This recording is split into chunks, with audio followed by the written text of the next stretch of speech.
I want to welcome you all to the Politics and Pints. My name is Casey Welch. I'm the director of the Institute for Public Policy and Leadership at the University of South Florida.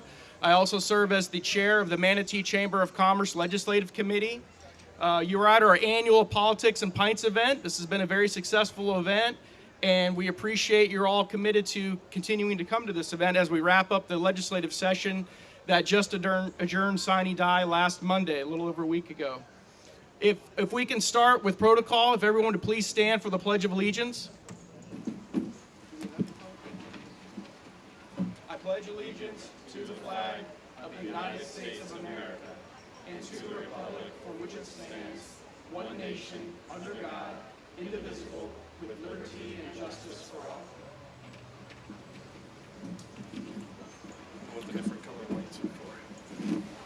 Thank you all. Hopefully this is close enough. I want to take an opportunity to recognize the elected officials that are joining us today. If I've missed you, I apologize in advance. I know the county commissioners had a meeting and adjourned recently. I see some of them filing in right now, so I appreciate them joining us. But I'm going to start with the City of Bradenton Mayor Jean Brown. Hey, Jean. Thank you.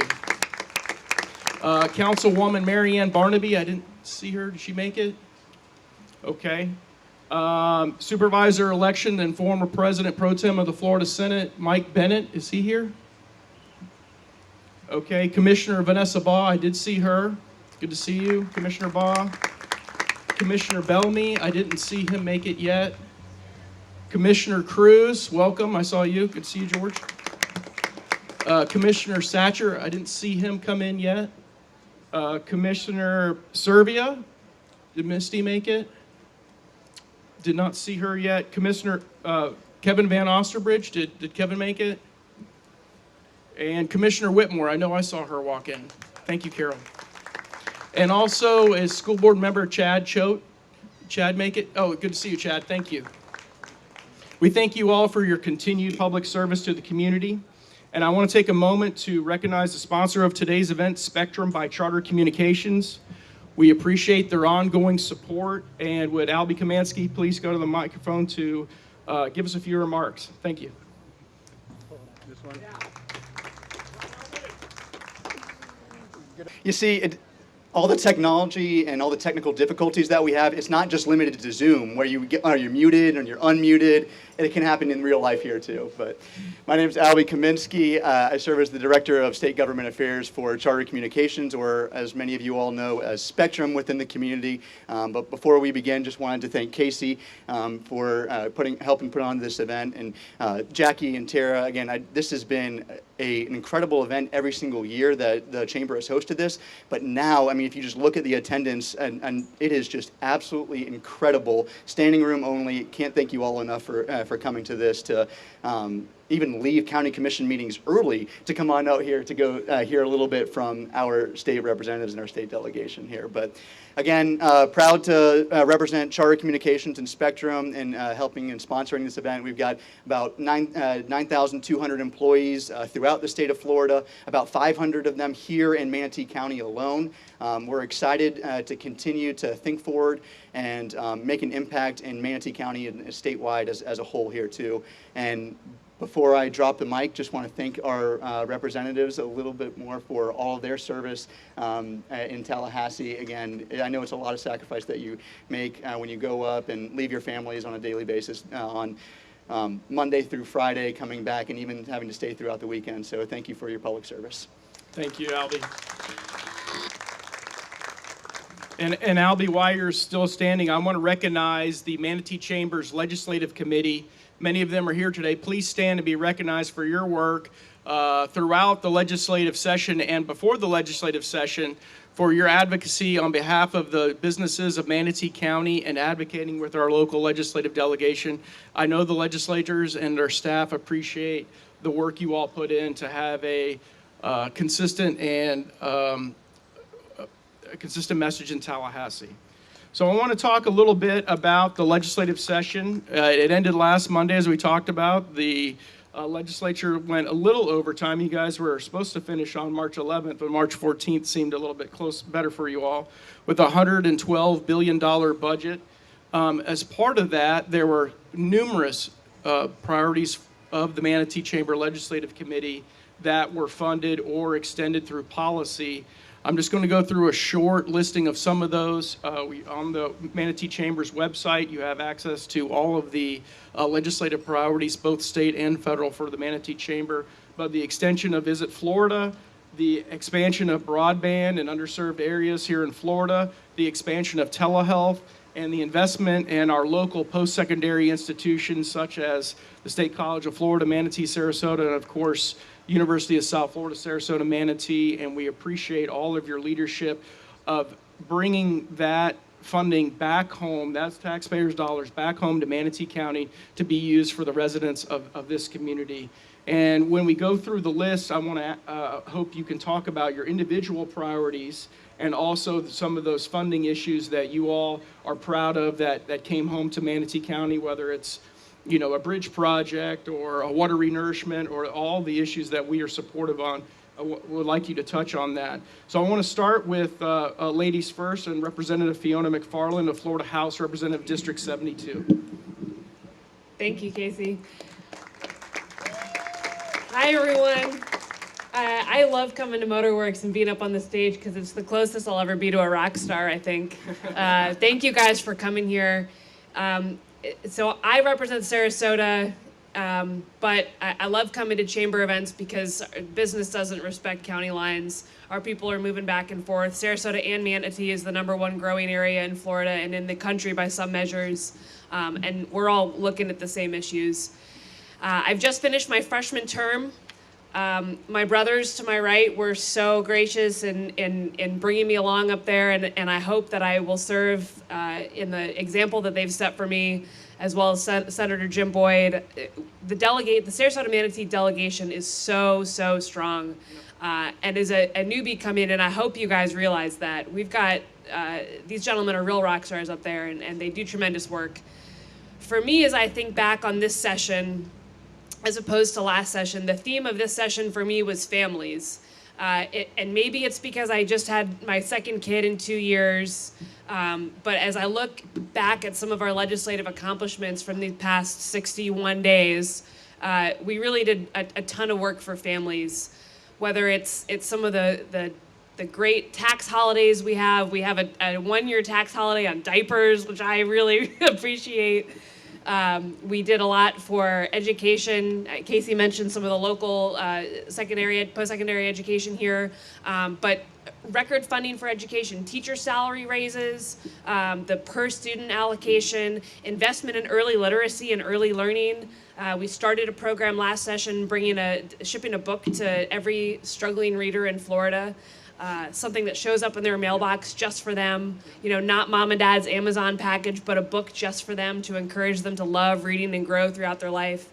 We continue the funding for that this session, and I love to see that. Again, speaking to our delegation, there's 120 representatives on the House side and 40 on the Senate side, and each of us is so different, and we view our session through the lens of our experience. As a new mom, that's how I viewed session this year. Last year, I still had that. I'm a Navy veteran. I still had the veteran lens on of how do we work together as a team. But I look to, we've got attorneys up there. We've got CPAs. We've got people who know the insurance industry. And that is the lens through which every legislator comes and does their work up there. You know what colors our lens? Is you guys. When we talk to business owners, to people who are employing our constituents, to people who are building the fabric of our communities, of putting restaurants together and retail, like that is the fabric of our communities. And I will say, in addition to our own personal backgrounds that we bring, it's how you guys color our lens. So please continue to do that. I do have to apologize. I have to dip out a little bit early today, but I hope that in questions, you guys will really share what you're seeing. We've been too far north for 60 days. Clue us in on what you guys are feeling and hearing back here at home, because it makes us better. So thank you. Thank you, Representative Mcfarland. I have one follow-up, if we can. Two things. Number one, I couldn't agree with you more about our legislative delegation being the best in the state of Florida, so let's give them a round of applause for that. The second is I want to give Representative Mcfarland a special shout out for the incredible Herculean effort you did on the consumer privacy issue in the legislature. You stood there for several days, it seemed like, answering questions, taking on amendments, a litany of amendments in my recollection, and we are so thankful to have you representing us in Tallahassee and doing the great work that you were doing on that. Can you talk a little bit about, just from you're back home now, we're sitting here amongst friends, having a couple of beers. Talk about that process and pull the curtain back a little bit for us on that protection bill. Sure. So this is actually a great example to share a little bit of the political intrigue, I think. So I sponsored a bill last session and this session, and it was titled Consumer Data Privacy. And it would have set some guidelines for how companies ought to treat your private information when you interact online. And it would make it so you can ask a company to delete your information, to correct it if you see there's something wrong with it, or most importantly, opt out of it being sold or shared to a third party for profit. Sounds great. I think we all feel a little creepy when we interact online and we see all these targeted advertisings come through. It failed last session, and it failed again this session. It was so interesting. Pass the house. It passed the house. It passed the house. We got it through the house. It was something that made sense to every person who I talked to. I see a lot of nodding heads. It's control that we want over our private information online. But when it comes to writing a law, you cannot write a law that just says, don't be creepy with my data. Period. Send it to the governor. We wrestled with things like enforcement. Do we put enforcement with the government, the attorney general, or do we empower the individual and give them a private cause of action if their rights are being violated online? We really, really wrestled with that between the House and the Senate and even the governor's mansion. Everyone had a different view of how they wanted to see this policy shake out. And ultimately, 60 days was not enough time to reach agreement on what we wanted this bill to look like. But I think this is a great example of something that we all thought was important. We thought that it looked different. The importance of it looked slightly different for everyone, depending on what your background is. And ultimately, our 60-day session is quite short. And for something as technical and nuanced as that, we just needed more time to get it done. So I use that as a lesson. As there's a couple things that we didn't get done this session. There's a couple things that I have now learned take multiple sessions, maybe multiple terms, to have the conversation, get people comfortable with it, to reach agreement. And I think actually each of my brothers up here will have an example of that this session. But as you think to yourself, I've heard on the radio very often this week, oh, if only the politicians would pay attention to this number one issue that is bothering all of us, fill in the blank. Why can't they just act on something? We all recognize it's a problem. Recognizing the problem and designing the solution are two very different things. And I now have multiple hours invested in something we all recognize was a problem and not able to find a solution, which I think is a great learning lesson for this freshman. So thank you. Well, thank you, Representative Mcfarland, and I'll just add on to that obviously another example of that, and we have all learned that sitting at this table, and especially in Tallahassee, the process is bigger than all of us individually, and that's an example. It takes multiple sessions to get multiple things done, but I appreciate you giving some background to that to the audience of something that you worked very hard on, and I know that you will continue to work hard on, not on behalf of your constituents, but on the state of Florida. So I wanted to thank you for your service. So Representative Gregory, I think you're next on the docket. Well, thank you. It's a pleasure to be back here. Let me start by saying, just to echo or follow on to what Representative Mcfarland was talking about. It's good that it takes difficult legislation, 1 or 2 or 3 more years to get passed so that we can figure it out, right? I mean, the great thing about the way that our government is structured is that it's difficult to impose new regulatory burdens and new laws. So let's take our time. That bill greatly improved from the first year to the second year, and as she said, it passed the Florida House this year, and it continues to get better. If it's going to continue to move forward, that's great. I'm just thankful, Casey, that we live in the state of Florida and that we're here in Manatee County. I mean, look around where you are right now. Look, this is heaven, right? I mean, except for the talking about politics part, we're under the shade, you're having a beer, you're in a great place in the state of Florida. It continues to amaze me when our friends and family travel down from Florida or New Jersey or wherever your family and friends live and they come down here and to see the look on their faces the first time they go to a restaurant or go to church, they're still amazed that we're not all suffering under draconian mask mandates and other restrictions. We don't have to show an ID card with our vaccination status before we go into a restaurant. And I bring that up because the fact that we don't have those issues is the reason that we have the blessing of all the money that we have in Florida. Our tax revenue continued to exceed every month what we expected to bring in. Not that tax revenue is a good thing in and by itself, but the fact that you as business owners were able to continue to operate and workers were able to continue to go to work and be able to afford to go to Motorworks and have a beer or go across the street and watch a game, that's a direct result of leadership.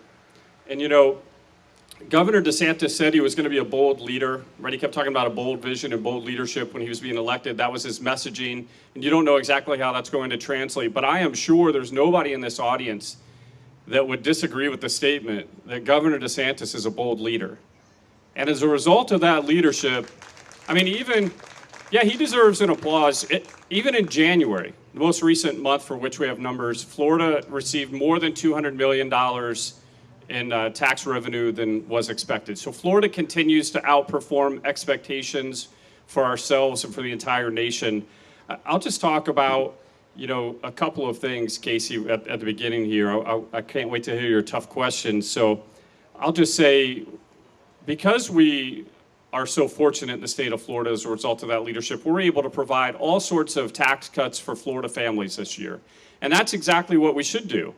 We have more revenue than expected. Let's pass it on to Florida families. Let's give them a week to do disaster prep purchasing tax-free. Let's give them what we call a Freedom Week so they can buy camping and fishing and outdoor supplies conveniently located around the July 4th holiday. That's 1 week tax-free. And then let's give 2 weeks for back-to-school tax holidays so that you can buy the supplies and books and uniforms and clothes that your kids need to go back to school this fall. I was explaining all those to my wife, and she said, that's great. We're going to go broke saving money this summer. So that's not really the intent, but it is the intent that you are able to save a lot of money. The last thing I'll say is that my focus this year was on good government. So the bills that I was filing and did file were focused on making the government more efficient, removing some of that red tape, some of those bureaucratic hurdles that the governor has to go through when appointing people that are going to serve on his executive agency or lead his agency. We created a new district court of appeals, which hadn't been done in 50 plus years in Florida. We were way behind in terms of expanding our judiciary, the third pivotal branch of government, or maybe the first branch of government if you ask the judges in the back, but certainly important and critical for the rule of law that we take care of the judicial branch. We also had some local bills focused on that. And then you asked us to talk about, appropriations that we're most proud to work on. It's hard to do that when you have so many worthy causes in the audience that all the members of the delegation brought money home for, whether we're talking about USF on the left side of the audience and Centerstone over here on the right, I see in the audience, and all kinds of entities in between. But for me, since I represent Eastern Manatee County, where the growth is, the focus is always for me on building roads and improving intersections, whether that's roundabouts or red lights, making it safer to improve your quality of life to get to work. So I'm proud that we brought back $7+ million for Moccasin Wallow and another $4 million for a road farther south and other projects like that. And otherwise, it's just a pleasure to be back here. Fiona's right, we do work together really well. We have a strong delegation. It is sacrifice, like Albie said. We spend a lot of time away from our families. But every time, Will and I think that we're feeling pretty good about ourselves and we are sacrificing a lot to be up here and we're getting a lot done. And I talked to Fiona. I'm like, yeah, well, we did this. We filed these appropriations and these bills. And the Fiona's like, well, I grew 2 babies in the time you did that. So I'm not that impressed.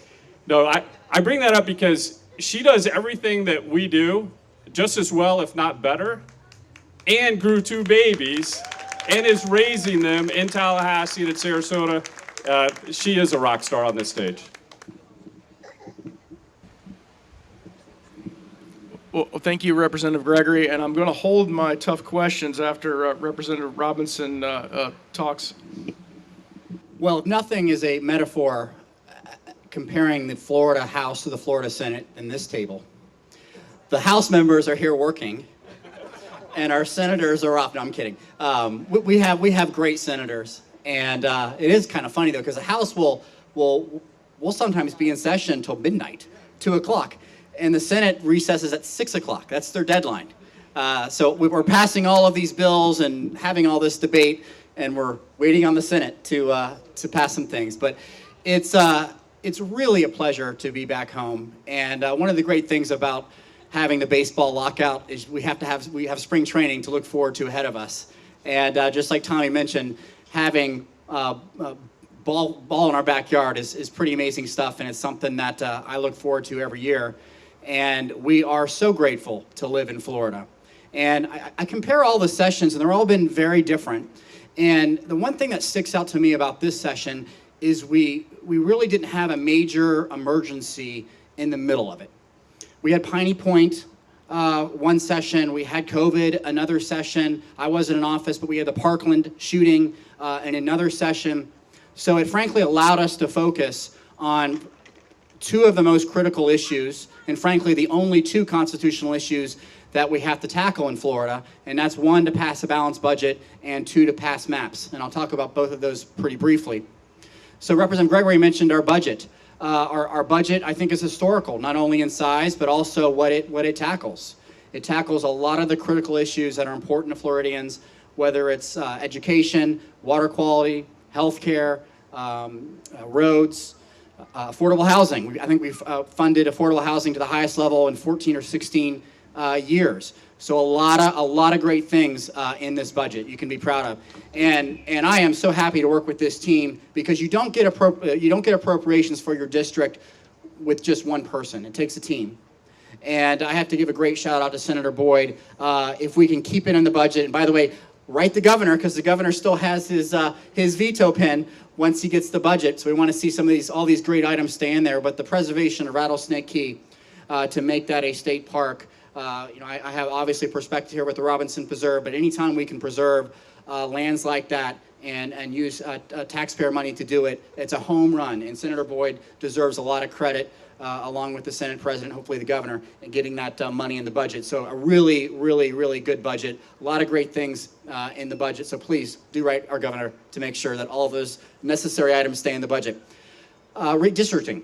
That's our second constitutional requirement this session. We've obviously had a lot of press on that. I served both as vice chairman of the subcommittee for the state maps, and I also served on the main committee for redistricting. So let me talk about state maps first. State maps are done. I think for the first time, maybe in Florida's history, maybe at least the last 40 years, the state maps were not challenged. My friends, the Democrats, made a stink about it on the House floor. I think it was fairly partisan vote, but not one person challenged the state maps. So the Florida Supreme Court issued a perfunctory judgment, and those maps are final. So we have great maps to run on. We all have slightly different districts that we are running in. Our senators will have slightly different districts, but that is completely done.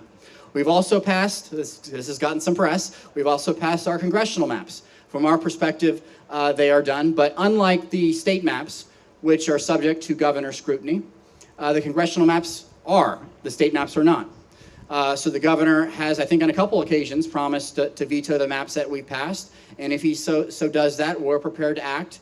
I frankly don't know at this time, because the governor hasn't formally vetoed the maps, what we'll do, if we'll go back into a special session, if we'll do some other type of judicial process, but make no mistake about it, we'll get congressional maps done.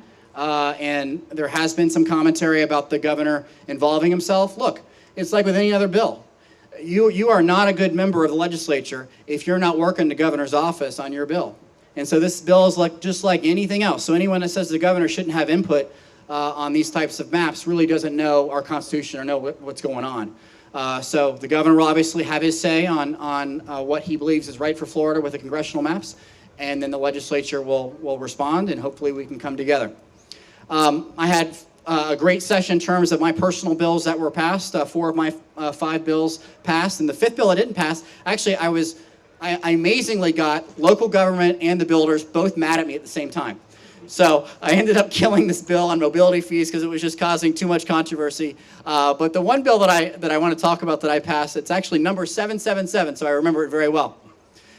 So we just had a school referendum for your millage renewal. That will be the last time, assuming the governor signs this bill, that we're going to have a special election for these types of items. Those belong on a general election, so the maximum number of voters can vote for it. And what's funny about this is, we work our bills.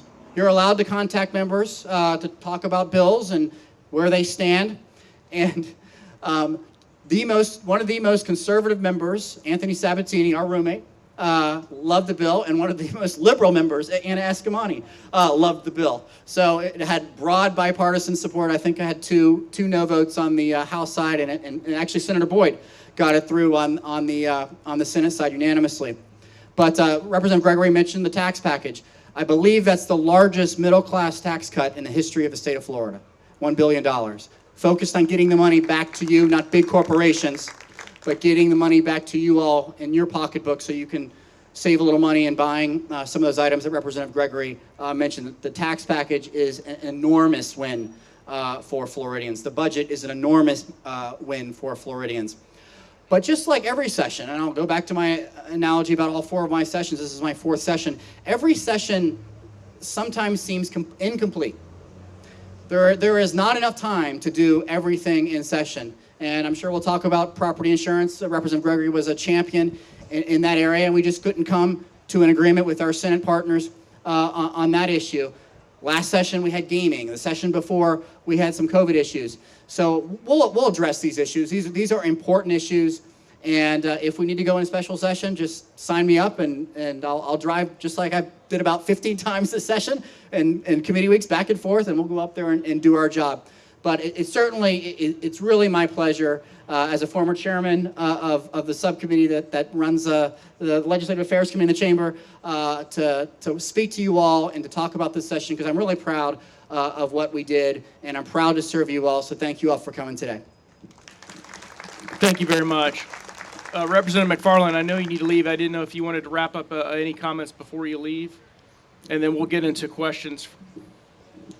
No, thank you guys for being kind as I step out. Sarasota and Manatee feel very far away when there's spring break traffic. Very much. Good thing Tommy is investing in our roads. Look, I said it before, if you guys have something in your work, something in your business, or something in your home that you think is a pain point that the Florida government can fix for you, I'm not one that believes that government is often the solution, but if there's a way I can make the government less of a problem for you, please reach out. 3 of my bills that I ran this session came from people in my district or people just, over a beer that said, you know what bothers me, and then I took it up and turned it into a bill. So please reach out to me. I love to hear your guys' ideas, and it makes me a better rep and a better voice for you in Tallahassee. So thank you guys. Thank you. So we're going to get into the question phase. I'm going to point to, thank you, Representative Mcfarland. I'm going to point to Tara Polton, who is in the front here. If you have any questions for our representatives, please go over and see her. I have a couple of questions on behalf of the Legislative Committee that I want to, actually 2 former members of the Legislative Committee sitting up here now. I do have 2 notes up here of excused absences from Senator Boyd, who had his 2nd grandchild today. So congratulations to Senator Boyd. And Senator Gruder said he's busy with tax season, so I don't know if that enjoys an applause or not. First question from the Legislative Committee, and I know this is near and dear not only to Senator Boyd, but I'm going to give this to you, Representative Gregory. Talk a little bit, as Representative Mcfarland did, about the background on property insurance and the discussions openly and if candidly behind the scenes on where we are with that. Okay, well, that's a good question to start with, Casey. Let me start by saying, you know, as members of the Florida House, at least this last year, we were allowed to file 7 bills. And like Fiona said, we take a lot of our ideas from the community, of course, and we're looking out and seeing where the problems are. But you don't have to look very far if you're a homeowner in Florida than your property insurance bill to know that our property insurance market is suffering. And if you dig a little deeper, you find out that it's suffering for a variety of reasons, and the 2 classical reasons. One, there's too much bureaucracy, too many regulatory hurdles, and that's stopping the influx of capital. It's essentially stopping insurance companies from running to come here. And then Florida is routinely ranked in the bottom 10 and many times in the bottom 5 in terms of lawsuits dealing with property insurance. So to put that in real numbers for you, most states average about 1,000 of these type of lawsuits a year. Florida averages 100,000 a year. So there's something wrong with Florida's insurance market, and it's an issue that we've been working on for a while now. I'll go back to my starting point of you're allowed to file 7 bills. And there's so many problems in the insurance market that I put 17 bills into drafting on insurance. And then I got a call from somebody above me that said, hey, that's too many bills, Gregory. We're not gonna let you file those. So then I combined them all into 3 bills and just made them longer. And we worked them and we got them through the House. But the problem is, not with the Senate. The Senate did a great job. They passed some great regulatory reform and some lawsuit reform that was necessary for the insurance market to improve. The problem was, and it reminds me of the data privacy bill we were talking about earlier that Fiona's been running for 2 years. The problems are so big in the insurance market in Florida that it's hard to reach a consensus between both the House and the Senate and all of our colleagues. So I would just say, I'm not casting any blame on the Senate. They did a wonderful job and had a great bill. In fact, they wanted to go further and make more changes in the insurance market than the House was ready for. I'm ready for them. I want to do them. And Senator Boyd and I have been working on that, as I said, for a couple of years now. But it's not just the 2 of us, right? There's a big team of us working on these, and I don't know, I was going to say I hope, I don't know if we're going to do a special session and come back and look at insurance again before we reach the end of the fiscal year, but I won't be surprised if we do. And I know that each of you and your neighbors and everybody that's paying property insurance bills in the state of Florida recognizes that the government needs to do something to improve the market and to stop what the bottom line impact is we've had 5 insurance companies go belly up this year in Florida, and others announced to the tune of 50 and 60,000 policies at a time that they're not going to renew. If your roof is older than 15 years, they're not going to renew your policy. Some of you may have gotten that unfortunate letter. So we're going to work on it. You've got my commitment. I know that Will and I have worked on this issue a lot, and we're going to continue to do so. Yeah, please, Rob. And just to supplement what Representative Gregory said, what makes this so challenging is we're having such a tough time now, but we passed some pretty good legislation last year for litigation reform, but it hasn't really been felt yet by the market yet. So do we pass more legislation without that fully coming into play yet? So it's a very difficult kind of process that we're trying to deal with. We're hopeful that the bill we passed last year will have some meaningful reform, but there's some other issues that we just didn't get across the finish line this session that we think will have an impact as well. Thank you, Representative Robinson, Representative Gregory. We have a question in the audience with Tara. If you could state your name and the group you're with, and I'll try to direct the question if it's not for a specific member. Hi, my name is Barry Grahams. I'm with Florida Suncoast Real Estate. I'm the former president of Florida Realtors. And I want to thank you, Casey and Tara, also for putting this on. It's amazing. Anytime you have beer and Well, just beer. It's good. So, gentlemen, and Fiona's not here. She is our superhero. Obviously, she's done great work. But I want to, more importantly, thank you guys for what you've done this year. Funding of the Sadowski, you got $362 million for housing. When at critical mass, what we have happening in Manatee and Sarasota County today are people that are literally a half a paycheck away of being homeless. We have people that rents are rising so much that they just can't do it and they have to move out somewhere. And out means to the streets. So thank you so much for putting that together. Well, also for creating a $100 million fund for our hometown heroes. These are the firefighters, the nurses, and I don't think, if you guys haven't been watching, because there were so many other things going on in white noise in Tallahassee, this is a $100 million fund that helps the very people that kept us safe during COVID obtain the American dream because of what you've done. So thank you for that. This And is I know the way that to was ask a question, by the way. This is a good start. Go ahead. it is a good one, This right? keep But going. I'm also going to throw a little plug in for a number because we hope that the governor doesn't become the no veto Carleone, which some people are worried about. We hope that everything stays in there. I understand that all this is subject to. But another vote that's going to be coming up in November is the additional $50,000 Homestead Exemption for those same heroes. So great work. The challenge is going to happen, though, is in our little hometown. And one of the things, being 25 years in this business, served as the state's largest trade organization president at the highest levels, no one has an answer on how we can pull state, counties, and cities together to create funding that is utilized and uniformly distributed on a local basis. So that's number one. And I'm kind of curious to not what you're going to do. I don't want campaign promises. What I want to know is, what are your thoughts and what are you hearing in Tallahassee? And by the way, thank you guys and Fiona, wherever she is, for all you've done. Thank you for the great question. Representative Robinson, you want to start? Well, look, I talked about this issue at our pre-session event. Affordable housing is top of mind of every person right now. Property insurance is probably number two. And one small thing we did this year, it will be on your ballot, is an extra $50,000 homestead exemption for these hometown heroes, school teachers, firefighters, police officers. There's a whole great list of folks that could get a small property tax reduction. But fully funding Sadowski to the extent we did this budget, very important.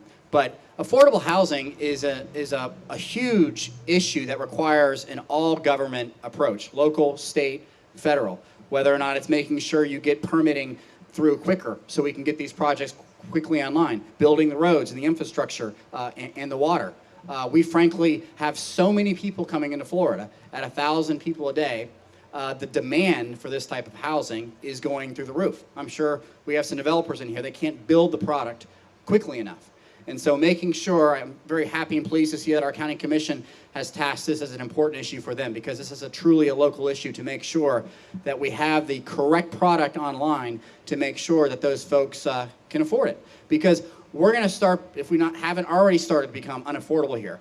And our folks are not going to be able to live in our community, and they're going to be living elsewhere and commuting in. And that's going to make our area a lot less attractive for those companies that want to come here and invest. So an important topic, an important issue that we are certainly tackling at the legislative level, but we got to do more. We're going to be saying this every session, because in this type of economy, it's an issue that's going to be so incredibly important until we get it solved. Thank you, Representative Robinson. And I want to give a quick plug on this issue to the Legislative Committee.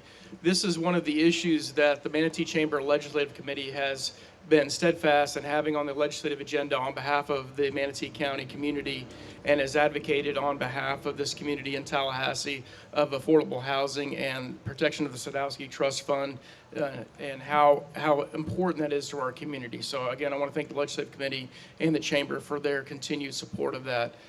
Terry, we have another question from the audience. Hi, Yes. my name is Juan Pablo Salas. Thank you for being here. I represent Somar Media, the only radio stations in Spanish in the local area. And I guess this question is for Mr. Robinson, because you mentioned the issue during your presentation. The other question was regarding affordable housing, which we already answered. Thank you very much. But I'm concerned about what may happen if Governor DeSantis decides to veto the decision in regards to redistricting What would be the process after that? If he decides to do that, will we go his way? Will you have a new session? Will it be renegotiated? Because you've reached an agreement, nobody's complaining about it, so I guess the whole legislature is in agreement. I would like to know what's going to happen in case that he makes that decision and we go back to square one. You fine with that? Sure, I'm fine. I would note that every single Democrat voted against the congressional map, so the legislature was not totally in agreement. But we did send maps to the governor, and let's make the assumption that, like the governor has said, that he's going to veto the maps. I don't want to get ahead of the speaker or the Senate president or the chair of those redistricting committees. I don't know what the process would be. It could be a special session where the legislature reviews a new series of maps. We'll have staff draft them up and vote them off in the legislative process, or there could be a judicial process. Frankly, if the legislature and the governor can't agree, then we'll have to go through the legislative process, which has been done in the past. I would prefer for us to do the legislative process and have the governor sign the maps, but we'll wait and see. Assuming the governor vetoes the maps, Representative Gregory and I are ready to stand and do our job as we see fit. Thank you. Thank you, Representative Robinson. Actually, a follow-up for Representative Gregory and Robinson. Talk a little bit to our friends here under the oak tree with a couple of beers about the redistricting process as the best you can, and how that works. And I know, Representative Robinson, you were on the committee, so you have a little bit more of a front seat issue. But talk a little bit about the process, and I know you did in your opening remarks, Representative Robinson. Talk a little bit about how all that works for everyone. It was really an incredible process, I gotta say. I mean, it only happens once every 10 years. So I was blessed to be on the committee and vice chairman of the committee. And look, we had some very intense debates with my Democratic friends. Who drew the maps? Who drew the maps? Well, actually, staff drew the maps. There were 10 years ago, you had political consultants involved, and you had all sorts of stuff. The staff presented workshop maps for us, which we vetted and reviewed, and we voted them out as a committee. We took, it was a very good process in the sense that members, and I think 40 to 50 individual members met with staff or the chairman about their concerns about the maps, and tweaks were made. We went through several different rounds of maps, and even before that, I should have probably started with this, we probably spent 3 or 4 whole committee sessions on what is the law, what is your job, make sure you're not talking, I mean, a big deal is not to talk to the members, and make sure you have guardrails in place for the inevitable lawsuit that would be filed. And frankly, there were some groups that were threatening to file a lawsuit before we'd even convene the committee. So there are some groups out there that are looking to have the maps drawn their way. And so I'm very proud of the process that we did in the legislature by going through a very deliberate process, having these committees met with great leadership by Tom Leake, who's the chairman of the main redistricting committee, to make sure that everyone knew what the rules were. We passed maps out of both subcommittees. They then went to the main redistricting committee, which is where they passed off or through that committee, and then they went to the House floor. And they were debated, and they were vetted, and they were voted off the House floor, and the Senate passed it. And so that bill hasn't been formally presented to the governor yet, as I've been told, but at some point it will be. So that's the process, and I think Representative Gregory wants to talk about something else about it. I'm going to talk about voting on the maps. I wasn't part of the process any more than all the legislators are part of the process, but we all have a responsibility, of course, each and every bill that we vote on, to review it, to make sure we agree with it, and to make sure that it's constitutional, that you're not violating a law. And so I'll just tell you, I don't think it's by coincidence that there were 7 Republicans that voted no on these maps. Now, if you're a Democrat, don't get excited. I was one of the people that voted no on those maps, but it wasn't because I wanted a more Democrat-friendly map. And if you're a Republican out there thinking, well, Gregory voted against that map because he wanted a more Republican-friendly map, don't get excited. That's not the reason either.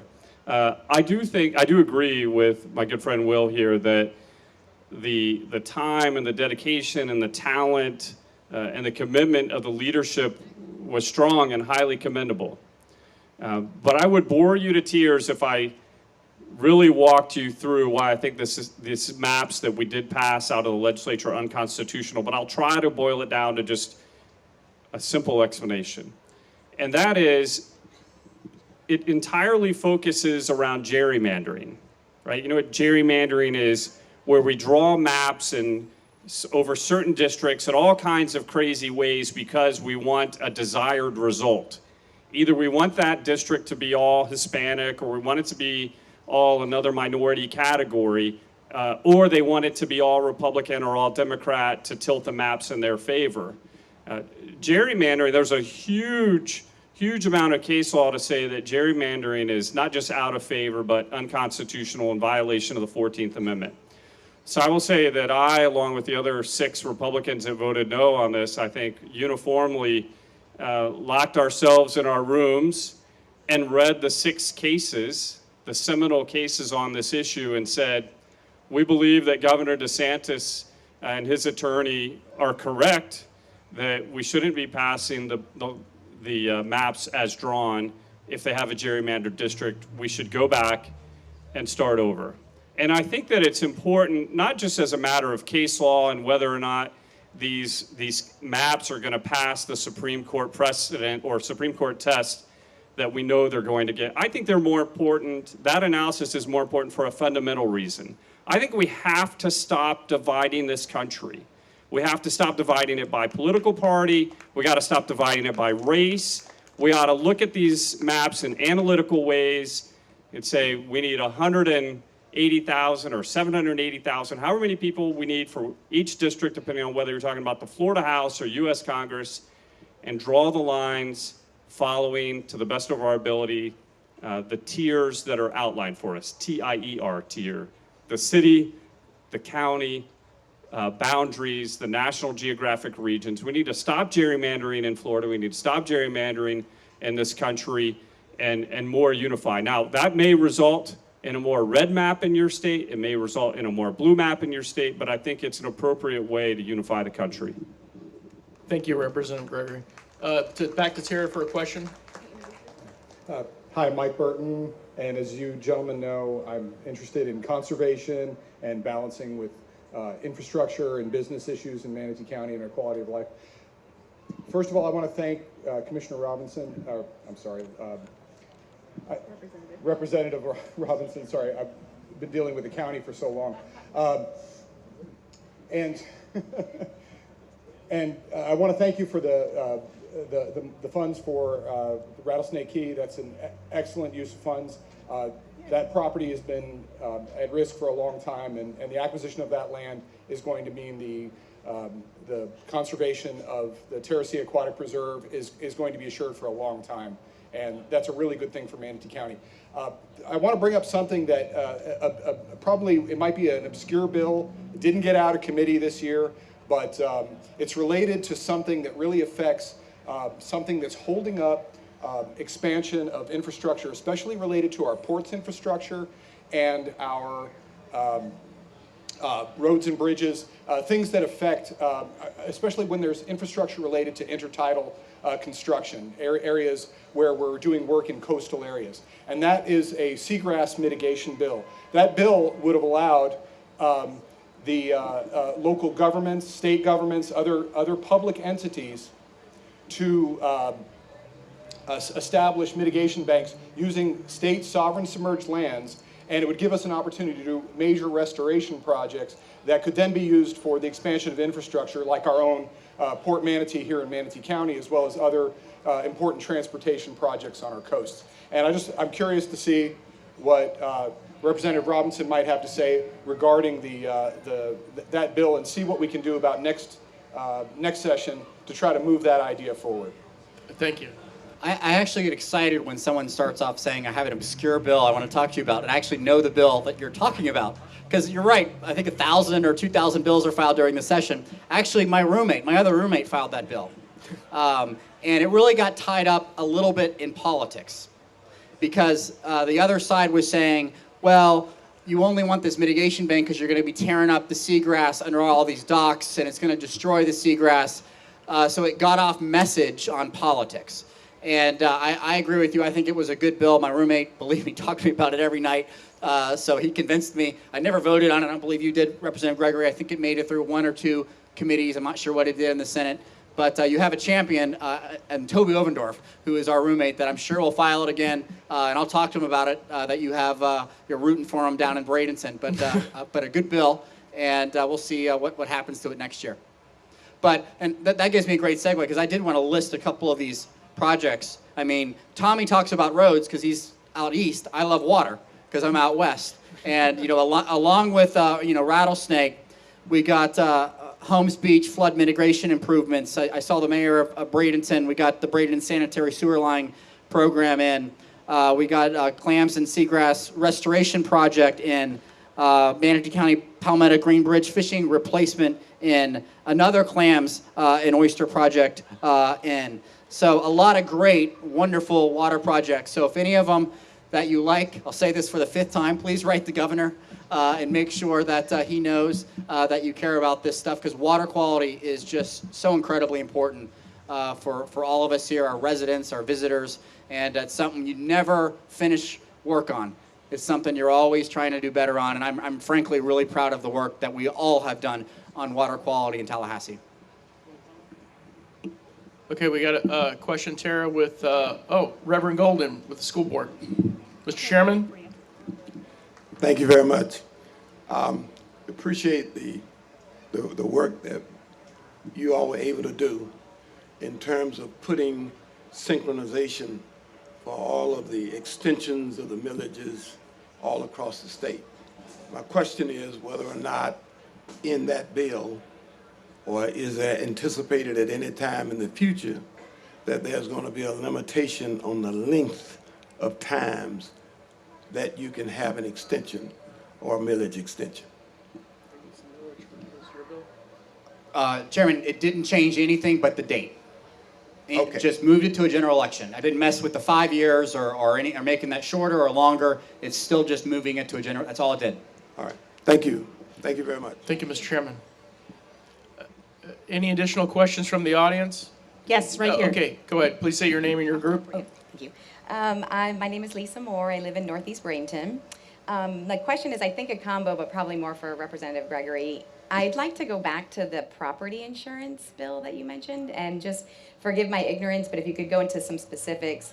I heard you say that we have a problem attracting insurers, and that many of them have gone belly up. And I heard Representative Robinson say that we're also going to talk about litigation reform. So I'd just like you to clarify and confirm that what we're not talking about is a lack of accountability, that these companies don't have sufficient funds and reserves to pay valid claims, and also that we're not going to make litigation against them by homeowners more difficult. I'll let Representative Gregory start with that. Sure, I appreciate the question. To assure you, no, we're not going to remove either the reserves and the other financial stability requirements that insurance companies have in place to rightfully protect Florida consumers. That was never on the table, never part of the discussions. And we also don't plan and never discuss removing homeowners' ability to sue insurance companies if the insurance companies refuse to pay a valid claim. But what we do have on occasion is, as Will said, we took care of some of it last year and we're waiting to see the impact. We do have some attorneys that are bad actors and will file frivolous lawsuits. I mean, since the time we passed the bill that he was referencing from last year, which was Senate Bill 76, and it did address some of the lawsuit abuse. Since that time, there was one attorney, for example, in Miami that filed more than 2,000 lawsuits in about 6 months. So when you hear those kind of numbers, it should make you scratch your head and wait a minute. And then when you dig into those 2,000 lawsuits and you figure out that they didn't comply with the notice requirements, you didn't give the proper notice to the insurance companies before you filed the lawsuit, which was one of the things that we addressed in that bill. So no, outside of some bad actors on the edges, there isn't anything that is going to change a homeowner's ability to pursue recourse when they're harmed, right? If you have insurance and you have a valid claim, the insurance company's got to pay it. And if they don't, then you ought to be able to hold them accountable, as is your constitutional right to file a lawsuit and recover damages. I will say, again, this could get boring really fast when we talk about anything that's regulatory in nature, but I will say I told you I filed 3 bills. One of them was titled Citizens Insurance. And if you don't know what Citizens Insurance is, it was designed to be an insurer of last resort for those Floridians who cannot get insurance for their homes because they're in Monroe County, right? They're in Hurricane Alley. There's too many sinkholes in their area. Whatever the reason, the private market evaporated. So Florida in 2006 or 2007 created a quasi-governmental entity called Citizens Insurance. Well, right now, as I said, because the private insurance market is struggling, there are 1,000 Floridians a day switching to Citizens. And it's unsustainable. We can't have every Floridian being insured by the state of Florida, because then what happens is the Floridians that have private insurance subsidize everybody who has Citizens Insurance. And right now, Citizens Insurance has $250 billion of written policies. And as I said, they're adding 1,000 policies a day. So the design of that bill is to find ways in the private market to depopulate. We like to use a bigger word for no apparent reason at all. We want to decrease the number of people that are in Citizens and put them in the private market. Doesn't matter to us what private market they go to, right? I won't name off insurance companies, but whoever they go to, that's the idea. And we had another insurance market called domestic surplus lines. And if you're not in the insurance industry, you're not going to know what that means. It took me as an attorney who's not in the insurance industry quite a while to figure it out, but it is essentially additional insurance companies bringing in capital to offer policies in the state of Florida. And then finally, we titled one bill Insurance. And you're probably asking, why is he telling me the title of the bills? The title of the bill determines what you can put in it. So a Citizens Insurance bill can only address citizens insurance issues. A bill titled Insurance can cover anything under the sun dealing with the insurance market in Florida, which is perhaps why the bill struggled. Perhaps it got too big, but there are a lot of big problems we got to solve. And as we said earlier, we'll be back to do it next year. Thank you. Representative Robinson, do you want to comment on that? Okay. Go ahead, Tara. So my name is Sarah Hand. My company is Spark Growth. I thought it was interesting when Representative Robinson said that it's been 10 years since you've redrawn the map and that the staff was able to do that. With technology tools and the data that we have available now, I'm curious, not only how is that changing how we're able to draw maps, but how is that changing the legislation process and what you guys go through now? Well, Great. go ahead. Great question, because I forgot to mention about the process. We had, for the first time in maybe Florida's history, actually it would be in Florida's history, maybe up to 100 citizens submit their own map. And I looked at every one of them. And there were some crazy maps out there, by the way. I mean, how did you come up with that district? But folks found their way onto the site and drew a map. One of my criticisms for my Democratic friends who were complaining about the maps, not one of them drew a map for consideration that I at least saw. But it was a great process, and I think having that technology, not only in the map process, but also in just general legislation is great as well, because you guys can follow us, you can look at any bill, you can see where the bill is in that process, you can see who voted on it. I can show all that to you, and that's all at your fingertips. It's a really great kind of technology-driven process we have in Tallahassee, but that's something I'm really proud of, because what we didn't do this session, because it was frankly difficult with COVID and some other issues, we didn't go on the road show like 10 years ago. They went to like 10 different places around the state and got public input. So we got our public input through the maps, emails, talking to citizens, ourselves, talking to staff. So I think the process worked really well, and I'm proud of the process that we went through. Representative McGregor. Yeah, that's a great question, because you might think when we say we redrew it for the first time in 10 years, of course it follows the census, and as Representative Robinson said, you can be proud of the process that we went through in Florida and the staff that put in so many hours to draw the maps, even if you, like me, didn't vote in favor of them. It is entirely data-driven. And the website that he was referencing is floridadistricting.gov. And I'd encourage you to take a look at it. It's interesting. You can zoom in there and see the different maps that he's talking about that were submitted for the State House and Congress and the State Senate. It'll give you some good insight. And I don't know if this feature's still open, but it was open during the process that any citizen in the state of Florida could use the data. All the data's there in that website. You can use those tools. You could draw your own map. You might still be able to do that if you're so interested. But it was a completely transparent process. And I probably should have said this earlier.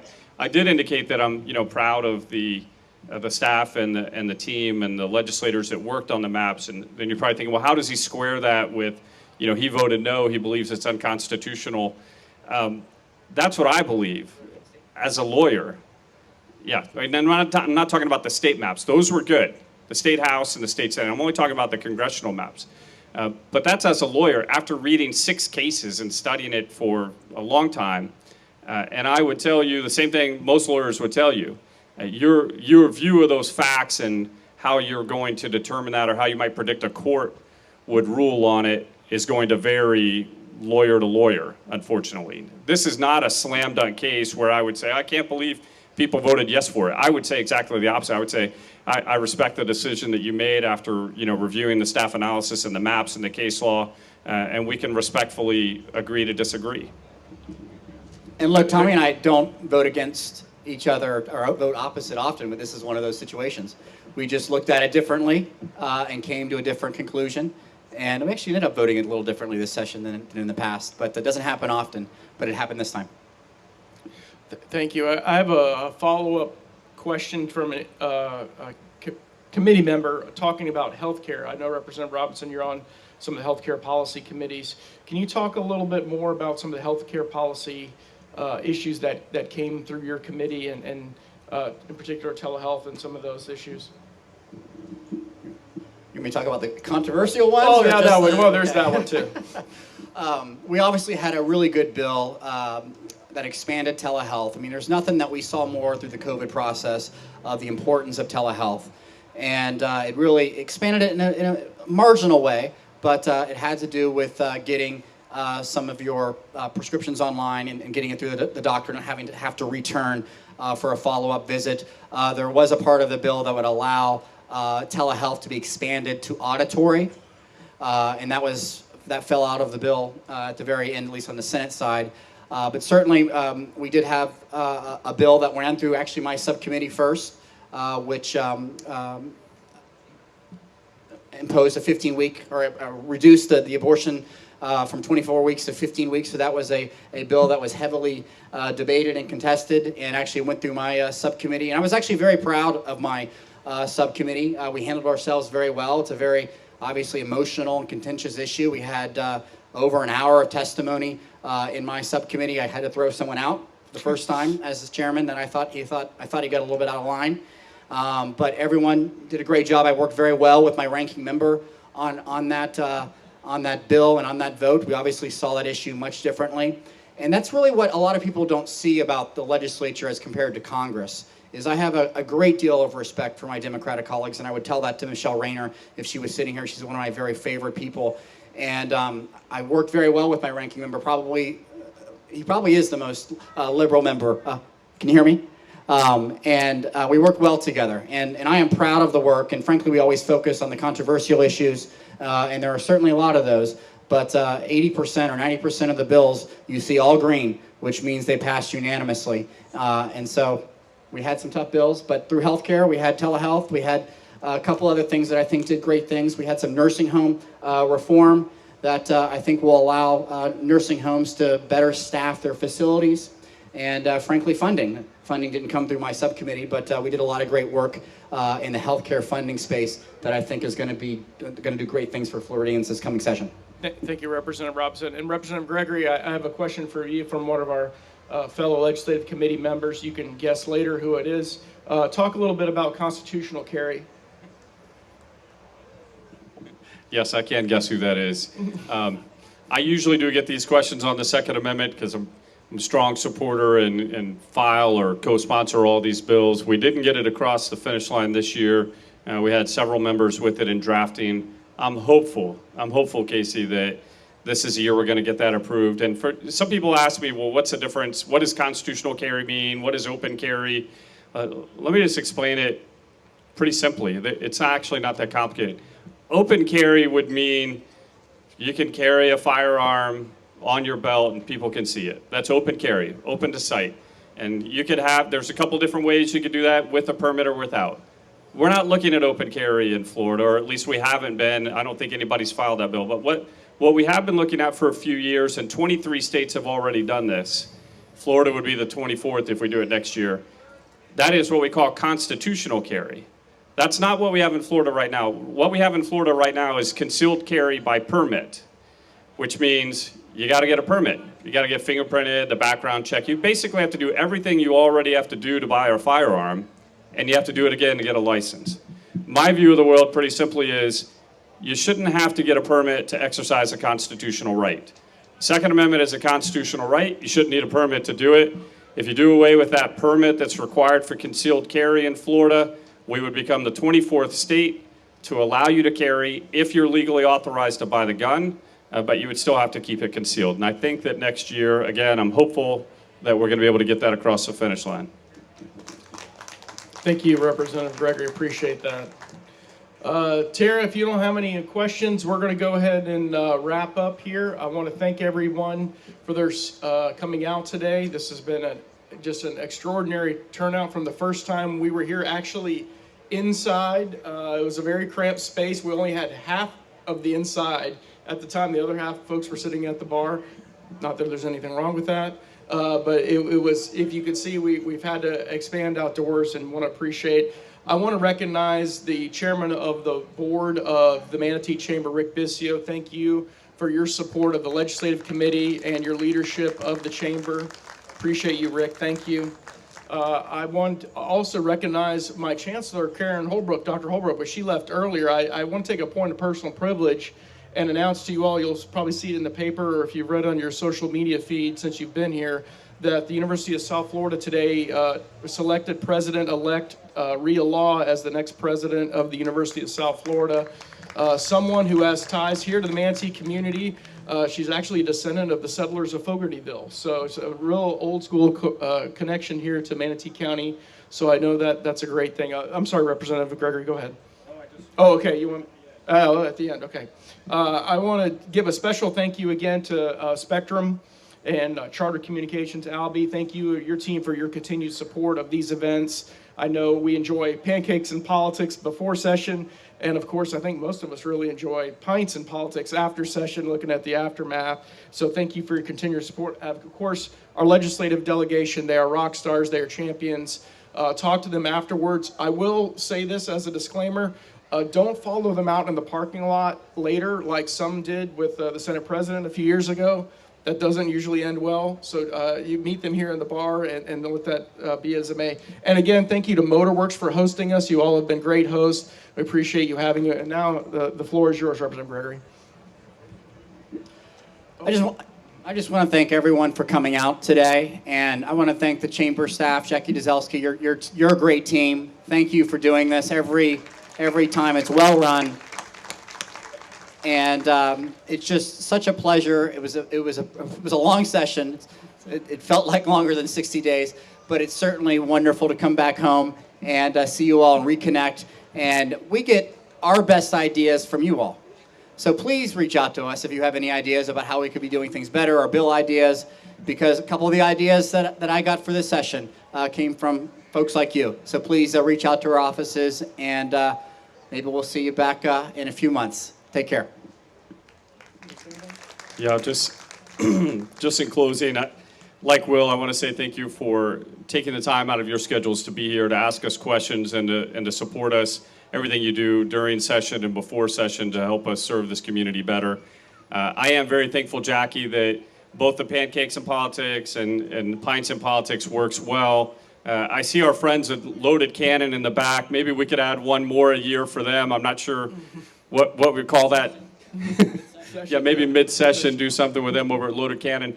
But it reminds me that sometimes we do this in reverse, so people might not know that. It's not always us on the stage. Jackie and her team will bring business leaders together and then bring the legislators in the room and they talk, and we listen, and we ask them questions, and that is where we get a lot of those great ideas. So we're happy for any of those formats, and we appreciate you, and appreciate you, Casey, for all the support you give us. Appreciate it. All right, I have two announcements. Number one, again, a round of applause to the chamber staff for their outstanding job for putting this together. And I know the legislators want us to give a round of applause to their legislative staff that are sitting out there that help make all of this work behind the scenes. Thank you all for coming out, and there is a lot of pizza over here under the tent, so please grab some boxes and take with you, and have a great evening. Thank you.